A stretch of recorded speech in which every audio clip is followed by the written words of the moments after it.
Okay, now that you've seen the techniques that are involved in the offensive line in our run game, I'd like to go through with you our practice schedule. And we're going to go through every drill that we run and every segment of practice so you understand how much time we spend on everything. Run timing is something that we'll spend about 15 minutes a day on. That's a pre-practice drill. We're going to have about 20 to 30 minutes of individual every day. We will do a half-line option versus defense drill. We're also, just like everybody else in the country, we're going to have an inside versus defense. Then we're going to come together and have a team timing drill where we run our plays together against a scout look. Of course, we'll have to do special teams and get a 7-on-7 pass skelly. And then the last three things that we do that I've found to be unique is we have Team 1, Team 2, and Team 3 segments, which we'll talk more about here in just a second. Okay, these are our practice drills that we run here at Central Connecticut State University. Run timing. That's about a 15-minute pre-practice drill that we do before everybody else gets out on the field. It consists of the quarterback, the centers, and the running backs. And during the run timing drill, we work on the power, the belly, the trap, the ISO, the quick sweeps, and the outside zone timing handoffs between the quarterbacks and the running backs. We also get a good chance to work on the center quarterback exchange. Going on to our individual period, individual skills is going to be about 20 minutes long. Sometimes it varies. Sometimes coach will give us 30, but we have 20 minutes every day. And we split those two 20-minute segments into 10-minute segments right there. In the first 10 minutes, the quarterbacks are going to work on ball security and then play action drops. The running backs will work on ball security drills and also ropes and cone foot drills, quickness drills. And the wide receivers will be working on stop blocking. The next 10 minutes, we'll bring the quarterbacks and the running backs together and we'll work on the pitch drill, where we work on all three of our different types of options. And then our wide receivers will be working on the option pass routes while we're doing that. Okay, here's a drill that is a great drill for any option team. You can get a lot of reps in, only working on half line. We work on this 10 minutes every day. And I'm going to show you how we set the drill up. First, we like to work on the speed option. And so these are the players that we'll need. We'll need a center, we'll need a quarterback, fullback, and we're going to need a tailback. And we'll also put our slot back into the drill and a wide receiver. The defense is going to send out a corner to line up on the wide out. We're going to have a support strong safety player.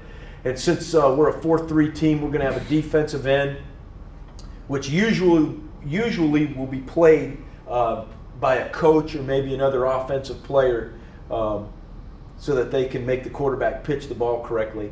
And then a will linebacker, Mike linebacker. Now what we do here is, if we're working on the speed option, we use our slot back as our support blocker. So we need to work on our arc block, and this is where we get our arc block work in. He's going to be responsible for support because if you remember speed option, we're going to pitch off the end man on the line of scrimmage. Our fullback is going to be responsible for the will linebacker. Our wide receiver is going to get work in his stock blocking out wide. Quarterback's going to come out. We're going to pitch off the defensive end. And this is a live drill. We tackle, we cut live, and it gives us a chance for the offense and the defense both to work on cut blocking and defeating the cut block on defense. And it gives a chance just to bring everything together that we worked on an individual into one drill. Then on the half line drill, we'll put the load option in. And if you remember on the load option, that's where we're going to load the end man on the line of scrimmage now and pitch off support. So we get to work on that block. All right, we'll have a offensive player usually holding a dummy there because we don't want to work on a live load block. It won't be realistic for that defensive end right there. And so what we'll do is we'll have a dummy there and we'll cut that dummy. We'll have an offensive player holding the bag at the defensive end position. Then the fullback's going to block the will linebacker or play side linebacker. We're going to come on out. We're going to pitch off support. Now to keep the defense honest, because we know that defenses all love to cheat, We will throw probably one out of every 3 or 4 plays. We'll throw a play action pass off the option look on here to keep the defense in line. All right. Our inside run game, that's going to be 10 minutes. Basically, all we're going to do is work on the power, belly trap, and ISO. And we try to get as many plays in as possible. Sometimes we no huddle inside and just call the play out, even though the defense may know. We just want to get our guys lined up and as fast and go as fast and as tired as we can. And what we're looking for in inside runs is basically efficiency. Can we get 4 yards per play? We sell the fact on that. Our players know that it is not a successful play unless we get 4 yards. They have a good time keeping count. Whether we get 4 yards per play, it's something we stress a lot. Okay, now talked about our team versus defense, where we have team 1, team 2, and team 3. What we do is we have 3 10-play segments, however long it takes for us to get in 10 plays. We're going to go against our defense live. In the first 10 plays, we will script runs with play actions.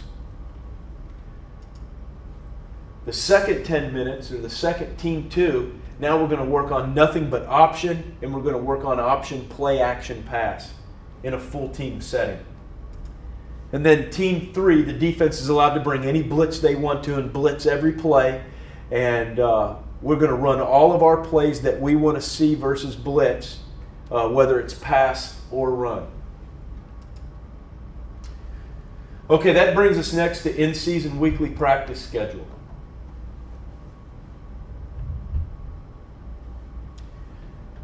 All right, this is a general week in the season. Let's suppose we've already played a game and we're into Sunday. And Sunday, this is what we do. We have a pre-practice walkthrough. We correct mistakes from the game. Our players will watch the game with the coaches. We're going to go outside, have a defensive front scouting report. Okay? And this is where we work on a lot of drop back passes. Like I said in the first video, it may not look like we throw the ball a ton, but we work on it a lot, at least 25 minutes every day. We work on drop back passes. We like to get in gun 4 wides, 3 wides, and work on those plays. And then we do 2-minute drill. And then Sunday is also a big special teams day. On Monday, coaches are going to game plan all day, and this is the day that we give our players off.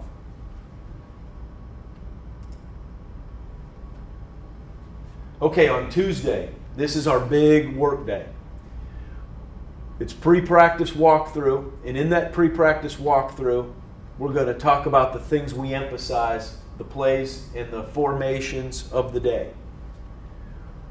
Tuesday is a big base 2-back runs. We're going to work on all of our 2-back formations, what runs we want to run out of that, the play actions out of 2-back, and any new formations that we want to put in. We really like to put in 1, possibly 2 new formations that we've never run before every week and try to run all of our plays out of that formation. Wednesday is virtually the exact same day as Tuesday, except the different things that we emphasize. We have a pre-practice walkthrough again. We will talk to our players about base 1-back runs. We'll go over all of that. Goal line, how we're going to attack them down inside the 5-yard line. We will also work on our screens, any type of receiver screens, any type of running back screens or tight end screens that we may have in that week. Okay, going on to Thursday. We have our pre-practice walkthrough, and I spend really not a whole lot of time on the plays that we run. I really try to run as many formations at the players as possible. We're very, very fast-paced in our walkthrough. We're substituting people in and out. Very seldom do we run the same formation or the same personnel grouping in a row. I want the players to be alert when they're going in and out and subbing in the game, because we like to run a lot of personnel groupings and a lot of formations. We will also run through every single play action that we plan on using in the game on Saturday, and then we will go through and insert any trick plays that we want to run. We like to put in at least 3 trick plays a game. Then I'm going to talk to our players, and we're going to go over the first 10 plays of the game that we're thinking and try to go right down the script. Really, really fast, switch personnel groupings up and different formations. Then as we go through team periods, we'll work on goal line. And our Skelly situation that day will always be red zone Skelly. Now, if you'll look back at the practice schedule that we put up several clips ago, we usually stay on that same format where we have team 1, team 2, team 3, the pass Skelly, all that stuff. We try to do that every day. The only thing that we do different on Thursday is we take out individual. So when we do our pass Skelly on Thursday, it's red zone Skelly from the 20-yard line in. Then we do special teams. Now, what I like to do during special teams, since I am not assigned on any special teams as the offensive coordinator and quarterback coach, is I get any leftover player, any skill player, and all the quarterbacks that are not on special teams. And during the 40-45 minutes that we work on special teams, we do nothing but throw every single throw that we plan on using in the game on Saturday. Whether it's stationary or we have guys jogging, but we talk about and we drop through every single pass play.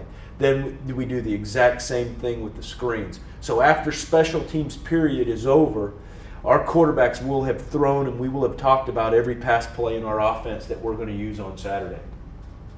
Then we like to end practice. After our team period, we like to end practice with the 2-minute drill. Once again, getting our throws in and getting in our 4 and 3 wide receiver, 10 and 11 personnel sets. On Friday, if we're not traveling, and if we do travel, then we'll try to find some place in the hotel. But we are going to have another walkthrough anytime, any chance I get where we can get the players actually to think about coming out onto the field and lining up. Because like I said, we are a big formation and personnel grouping team. I'm going to utilize that time. So we'll walk through. If it's a home game, we'll do it on our field. And we will basically walk through every single play we plan on using on Saturday. And once again, we'll do our first 10 plays. Once again, I'm Rob Likens, the offensive coordinator at Central Connecticut State University. And I want to thank you for joining me in our discussion on developing a dominating run game.